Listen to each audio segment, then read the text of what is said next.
Seorang kakek 71 tahun bernama Masir kini terancam 2 tahun penjara karena menangkap burung cendet di Taman Nasional Baluran. Pihak keluarga kini meminta bantuan kepada pihak terkait agar kakek Masir dibebaskan dari jerat pidana. Kita akan mengkonfirmasi langsung dengan anak dari kakek Masir, Rusmandi. Mas Rusmandi, selamat malam.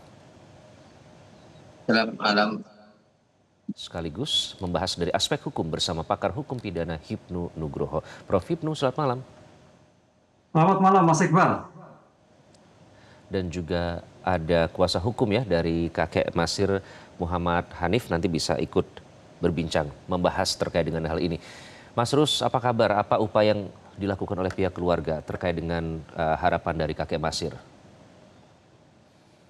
Ya, harapan dari keluarga semuanya, ya harapan itu memohon kepada pemerintah yang ada di Indonesia semuanya, ya minta bapak saya itu dilepas, yaitu dikeluarkan dari penjara supaya kita sekeluarga itu berkumpul lagi.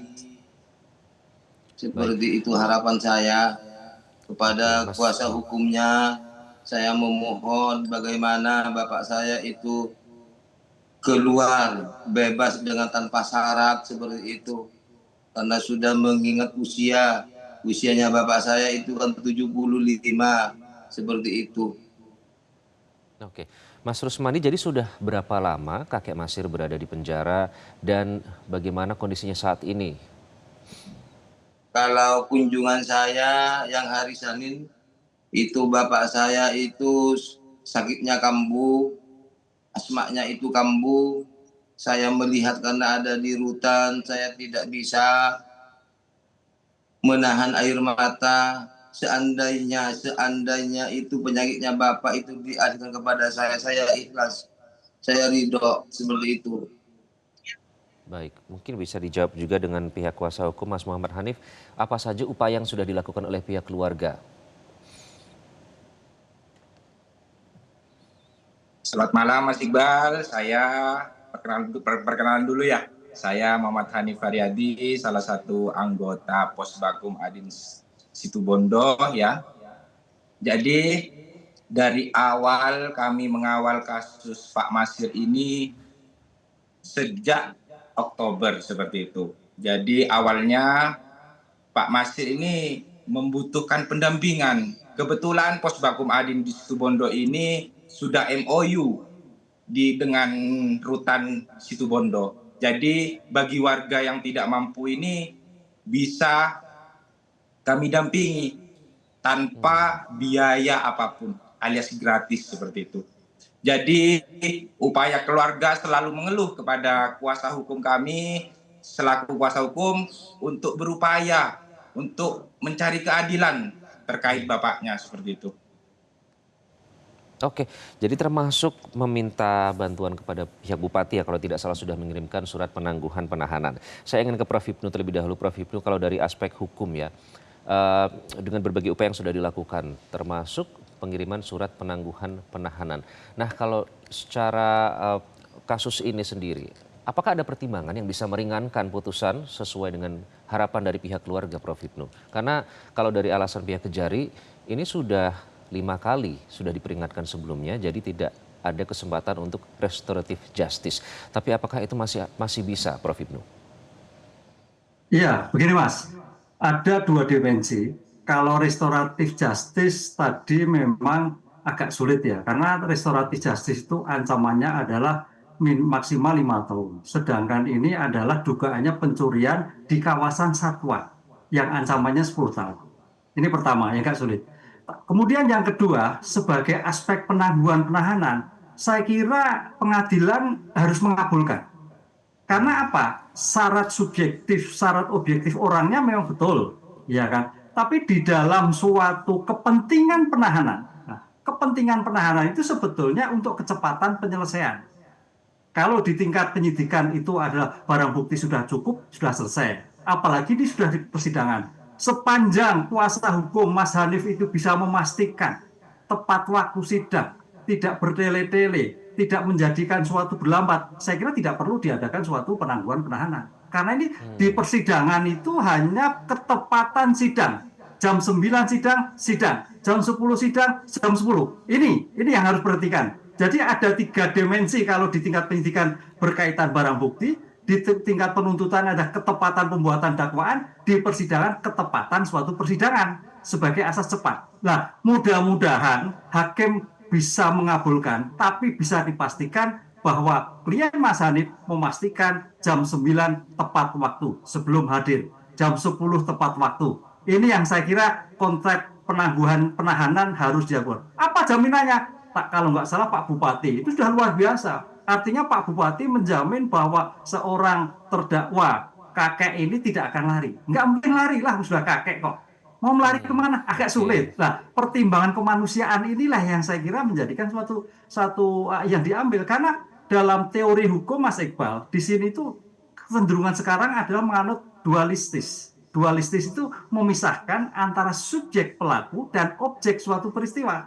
Peristiwanya betul Mas Harif tadi, buktinya sudah ada, burungnya sudah ada, kawasannya sudah ada, tapi pertanggungjawabnya ini adalah seorang kakek yang kebetulan mungkin sudah sakit, kebetulan mencari dalam rangka kebutuhan makan dan sebagainya. Itulah saya kira pertimbangan pemaaf, baik dalam hal penangguhan penahanan mungkin bisa dikabulkan, termasuk nanti dalam putusannya kalau sekarang sudah ditahan, mudah-mudahan putusannya terbukti, tapi dipaskan dengan jumlah tahanan yang sudah dilakukan sekarang ini.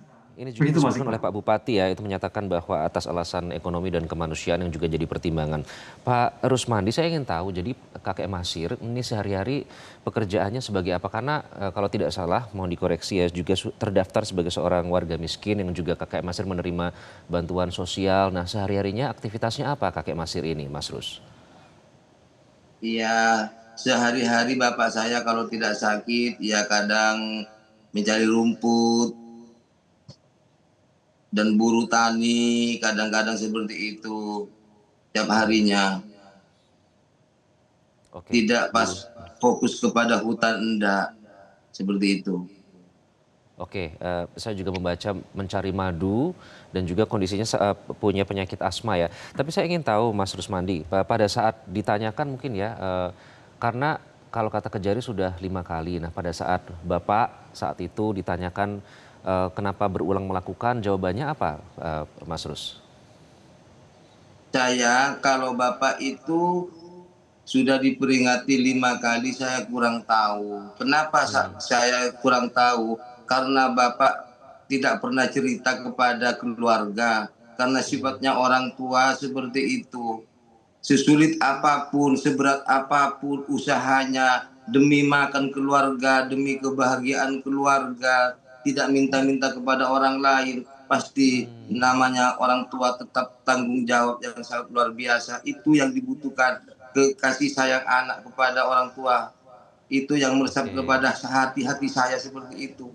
Seandainya Bapak sudah tahu diperingati 5 kali, saya kan tidak mungkin Bapak itu diizinkan untuk bekerja lagi, karena saya betul-betul tidak tahu seperti itu. Tidak pernah bercerita. Mas Rusmandi, kami ingin konfirmasi, apakah betul burung yang dijual Bapak itu digunakan untuk membeli makanan untuk kebutuhan sehari-hari? Iya, betul. Karena Okay. Bapak itu yang waktu ditangkap sarang Polhut, itu ibu kan sempat ke rumah jam 12 habis zuhur ke rumah, telepon Bapak, katanya kamu bapaknya sudah mau pulang, panas, disuruh pulang sama saya. Pulang dah Bapak, ibu bicara sama saya besok ada hajatan tetangga yang dibuat bawa ke tetangga tidak ada. Bilang sama ibu saya, jangan pikiran itu, yang penting Bapak suruh pulang, khusus dibawa ke hajatan tanggung saya, seperti itu. Oke, Mas Rus, kami punya video pada saat kakek Masir menangis ya, begitu melihat Anda. Itu apa yang dikatakan Bapak pada saat itu, Mas Rus? Ya Bapak, yang dibilang kepada saya, disampaikan Bapak kepada saya, matur ibu, titipkan ibu kepada saya, itu saya yang tidak mampu menahan air mata. seakan-akan Bapak itu mau meninggal, seperti itu. Karena sudah saya sepuh, katanya Bapak, saya mau nitip ibunya sama sampian, kekurangan dan selain-lainnya, seperti itu. Yang saya yang tidak mampu menahan air mata. Oke, baik Prof. Hipnu. Ada upaya yang dilakukan oleh sejumlah LSM ya, ini informasi yang kami dapatkan untuk mengajukan amicus curiae. Dalam hal ini memberikan masukan kepada hakim untuk meringankan hukuman atau bahkan mungkin menghilangkan hukumannya.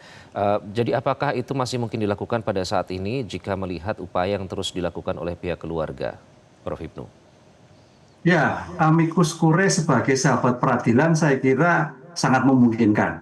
Tapi sebetulnya kalau kita melihat sekarang peradilan kita adalah peradilan yang humanis, yang menitik beratkan pada sifat-sifat kemanusiaan yang melakukan, apalagi saya sampaikan konsep ajaran sekarang dualistis, melihat dari subjek pelaku dan perbuatannya.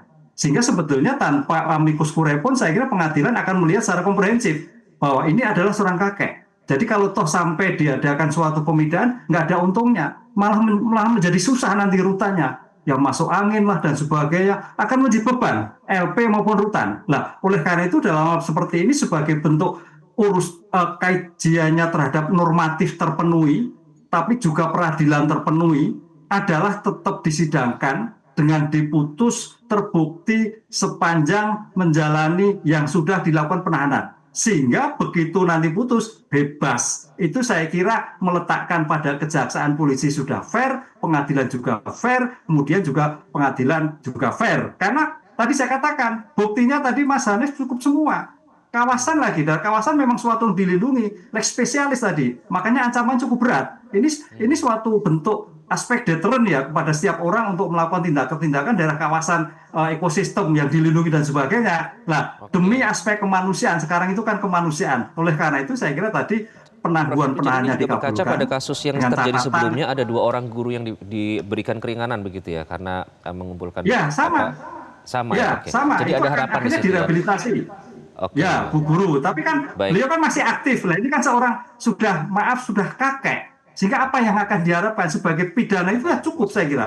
Dengan pemidanaan, dengan sejumlah angka, sejumlah lama yang dijatuhkan di dalam masa penahanan. Itu sudah cukup. Sehingga pada saat putusan sudah keluar. Mas Hanif, tadi Prof. Hipnu juga menyatakan ada harapan kalau mempertimbangkan dari segi kemanusiaan atau humanis. Jadi apa langkah terdekat yang akan kuasa hukum lakukan untuk kepentingan kakek Masir? Ya, saya bersama tim juga turut berterima kasih kepada seluruh komponen masyarakat yang ikut serta mengaspirasi kepada kakek Masir demi nasibnya kakek Masir seperti itu. Jadi hal yang saya lakukan bersama tim Posbakum Adin Situbondo itu untuk memperjuangkan keadilannya kakek Masir seperti itu. Karena melihat kondisi yang sudah tidak memungkinkan, itu harusnya ada di lapas, harusnya kan sudah di rumah menikmati masa tua seperti itu. Itu yang kami perjuangkan seperti itu. Oke, baik. Jadi diharapkan bukan hanya dari pasal-pasal hukumnya, tapi dari kacamata hati nurani dan kondisi sosial. Apalagi juga ada yang menyatakan ini ada pertimbangan ketimpangan ekonomi di situ.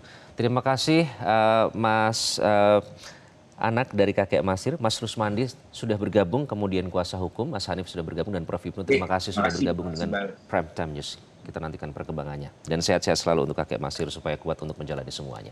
Dan pemirsa, sesaat lagi kami akan kembali dalam Prime Time News dengan informasi. Jelajahi cara baru mendapatkan informasi. Download Metro TV Extend sekarang.